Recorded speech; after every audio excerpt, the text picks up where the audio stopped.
Hey guys, it's Bearded Appliance Repair here. We got an easy one for you today. It is a Maytag Centinel washer, which, this repair here, it can go with a Whirlpool, Maytag, a lot of different washers use this same agitator, but what this washer is doing is whenever it agitates, it's making a grinding noise. You'll hear the noise here in a few on what the actual noise is, and I'll show you guys. Well, this is like one of the first things you guys want to look at whenever you hear a noise like this is the agitator. The splines on the agitator itself, they've stripped out, so whenever that agitator is, or that motor is trying to spin that agitator, or in this case it's a wash plate, it makes a grinding noise. And I'll let you guys hear it real quick. This is what it sounds like.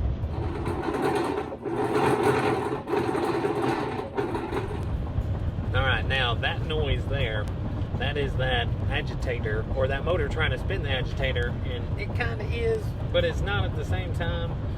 Customer complaint is it's not washing very well, and it's making this noise at the same time. So first thing you want to look at is this agitator. But before we get into that, I want to show you what it's supposed to sound like. And let me tell you, whenever I'm testing these, I didn't hook up water to this machine at all. So this is what it sounds like dry. So whenever you guys listen to it, this is what it sounds like when it's dry. You won't hear any water movement or anything like that. So just keep that in mind. It will sound slightly different with water in it. Might be muffled a little bit, but it'll be a similar noise nonetheless.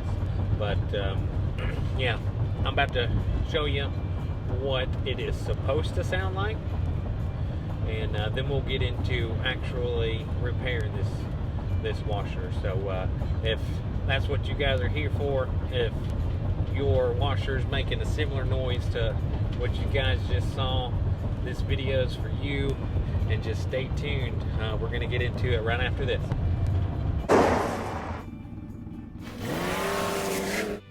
Just in case you missed it, this is what the customer is experiencing, this terrible noise. And here in a few, we will show you what it's supposed to sound like, but this is not what you want to hear. And then now here, this is what it is supposed to sound like. Nice and smooth. So that's what it sounds like when the repair is done. But again, if you don't want to turn it on or wait for it to fill, you can just put your hand in there, move the wash plate around, and you'll notice. That's a terrible racket. And with it moving so freely like it is, it's definitely a bad wash plate.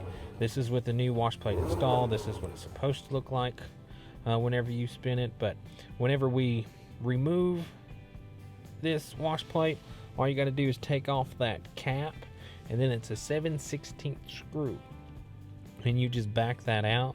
And sometimes it's easy to get that wash plate out, and sometimes it's not. You don't get to see me actually get this thing out. It was a kind of a pain. I had to get some vice grips and hold on to the little splines on there, and I had to pry it out at the same time. It pretty much corroded to the shaft of the transmission. We didn't have to do anything to the transmission, because the only thing that was actually damaged is the actual wash plate splines itself. You guys will see that here in a few. I just want to let you guys know, you guys won't see me get this off, but if you have any issues with it, get yourself some vice grips and small little pry bar, and you'll be able to get this thing off. It took me maybe 15 minutes to get this thing out after I got this screw out. But yeah, for some of you, it might be real easy. But and you can see me get down in here, try and pull it off, and I can't do it. And I had to turn the camera off to finish it up. But I got it free, and then once you get it free, she comes right off. And this is what the splines on the inside look like. here in a few I'll get a better light on it so you can actually see inside of that hole, but those splines are not there anymore pretty much. Yeah, it's almost flat. I mean, it's there a little bit, but that transmission is not gripping that agitator at all, and that's why you hear that noise. If you look down in there, you can see some coins, and that may be the culprit. It may have jammed that agitator so it wouldn't turn. And there's also a quarter under there. You won't see me get those out either, but I was able to get them out. But this is what the good agitator looks like. See those nice clean splines? Once you get that other one off, you can get the new one on, and then you just put the screw right back in there. No big deal, easy job. I'm actually surprised that I see some of this out in the field, because all people have to do is put their hand down in there, move that agitator, and they'll hear that noise they've been hearing. But anyways, I'm not complaining about it. This is an easy job for me. I like easy jobs. Not every day it's like this, but just for those who don't think to look at this agitator, this video is for you.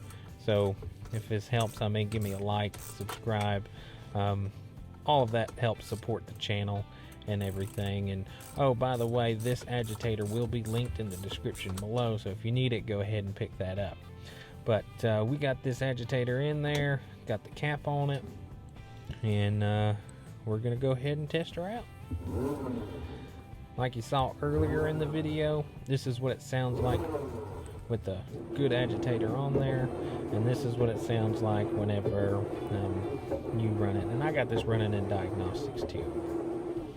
Alright, I do want to mention before we finish this video up, y'all don't have to get into Diagnostics like I did to run this, to see if, or to find out where this noise is coming from. Just start the washer like you usually do. Set it to whatever cycle you want to. Do it empty. You know, no clothes in it or anything.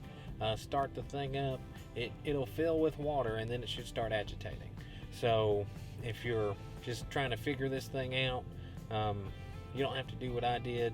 Me as a technician, we like to save some time, so I get into Diagnostics and I run that agitation test, and I mean, I can get into it in a minute or two. Then cancel it, don't have to wait for it to drain or nothing. So us technicians, we like to cheat a little bit, but again, that's all you have to do. Start the washer, let it fill, and once it fills, it should start agitating. You should hear that noise. Or I mean, you can stick your hand in there and move that agitator around as well and see if that noise pops up. But if y'all have any questions, if y'all want to know how I did get into Diagnostics to do it that way, if y'all want to learn it, if you guys are a technician like me and you guys just want to know how to do it, there is a tech sheet book inside of this washer. So if you're eye level with the lid, you know, looking at the washer itself, if you put your hand, your left hand on the top left hand corner of the front panel, that tech sheet is right behind that wall. So you can lift up the top on this washer, and there's a little bag, and it has that booklet in it. And if you get into there, it'll tell you exactly how to get into Diagnostics. And then you want to go to the manual test, lock the lid before you go to the agitation test or the spin test, because you can't run those unless the lid is locked. Won't let you do it. It's a safety feature on these washers. So yeah, if y'all have any questions about that, ask me below in a comment section. But anyways, that's it. That's the repair, folks. Change out that agitator if those splines are bad, and that's pretty much it. Easy does it. But anyways, I appreciate y'all watching. Thanks for the support and everything y'all give me. Y'all take care. Have a good day. See you.